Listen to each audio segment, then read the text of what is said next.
Bonjour à tous. Alors aujourd'hui, j'aimerais qu'on parle de Sarasvati.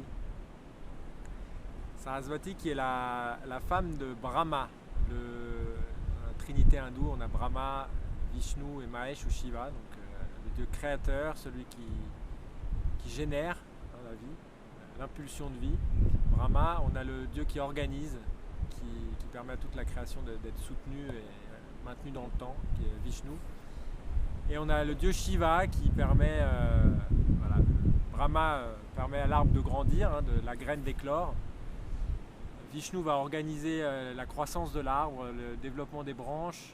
Et Shiva, à un moment donné, va compléter le cycle en permettant à l'arbre, il ne va pas grandir éternellement. L'arbre, à un moment donné, il produit un fruit qui lui-même va produire une nouvelle graine pour donner à nouveau naissance à Brahma. Ça, c'est Shiva qui permet au cycle de se perpétuer.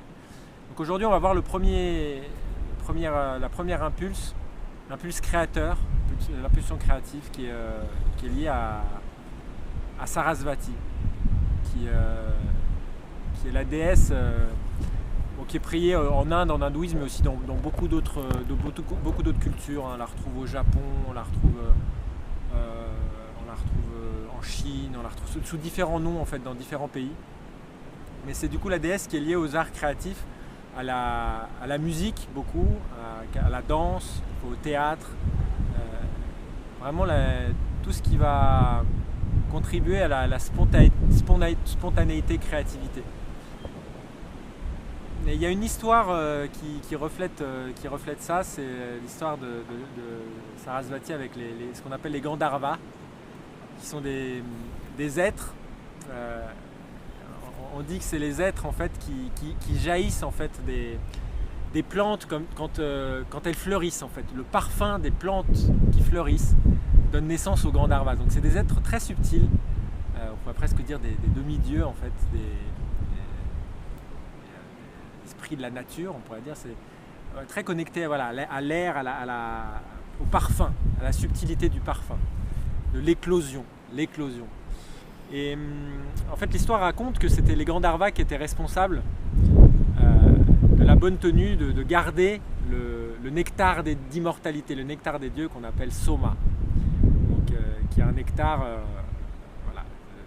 dans le nectar d'immortalité, c'est aussi le nectar qui donne accès à une dimension qui est au-delà du temps, au-delà de l'espace.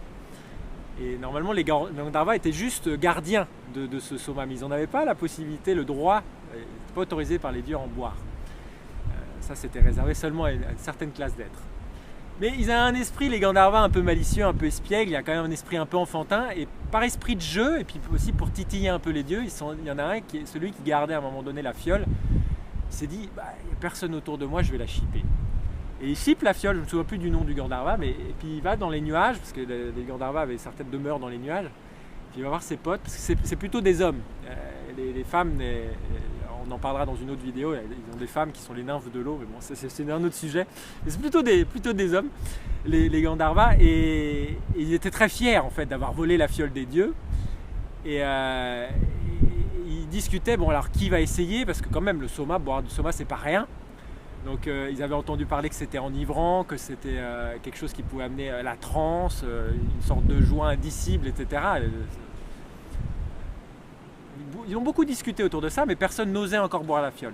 Le temps que les dieux, notamment Indra, les dieux se soient rendus compte que le Soma avait disparu, ils étaient furieux.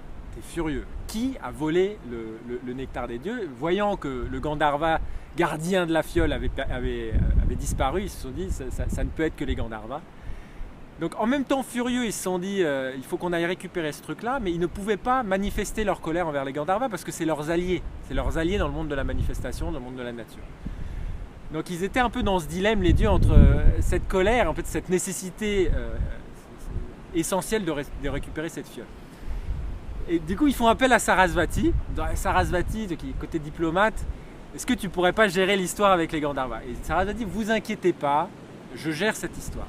Et Sarasvati part, du coup, dans le monde des Gandharvas, et armée de sa vina, de son sitar, son luth à grand manche.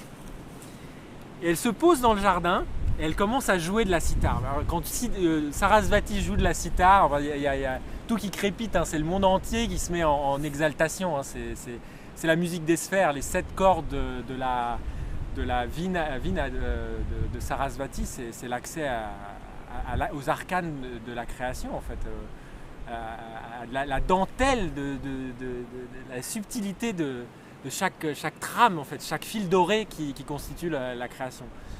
Et elle commence à jouer, et le son sont tellement merveilleux, tellement mélodieux, que les Gandharvas ils ne peuvent pas s'empêcher d'être attirés par ce son et de se rapprocher de Sarasvati.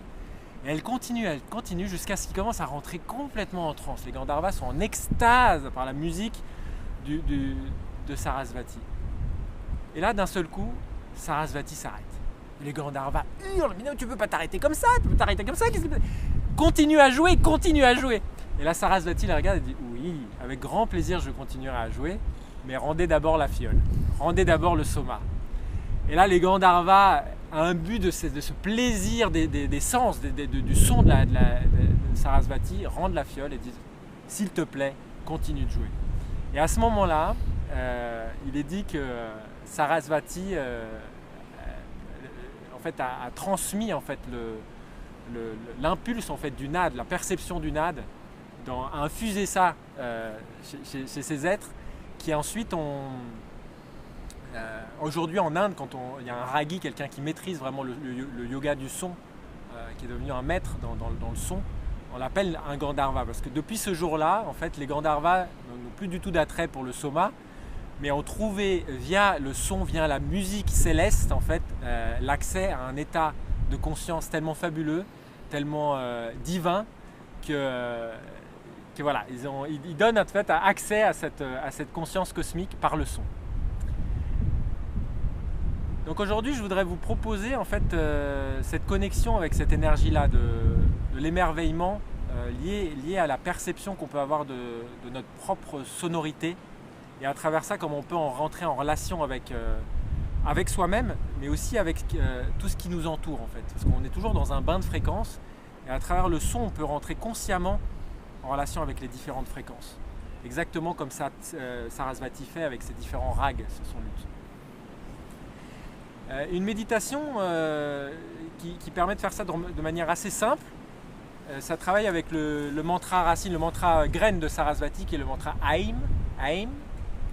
Et là, on va le prononcer dans sa forme NAD variation nucléaire.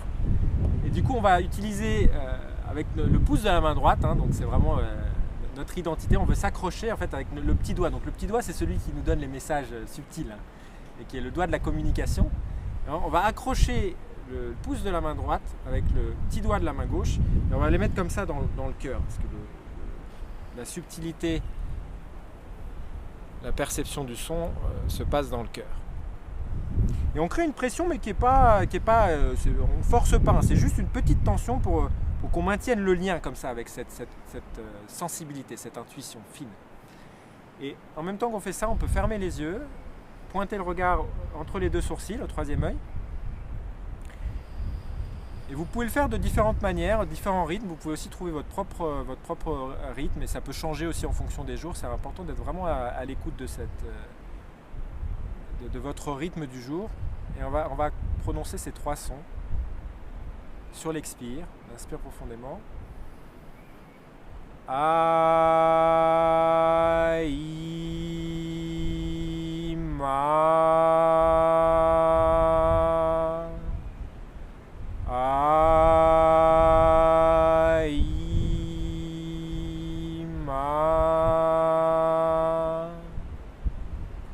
Et ça peut être aussi sous un rythme un peu plus rapide, par exemple comme ça.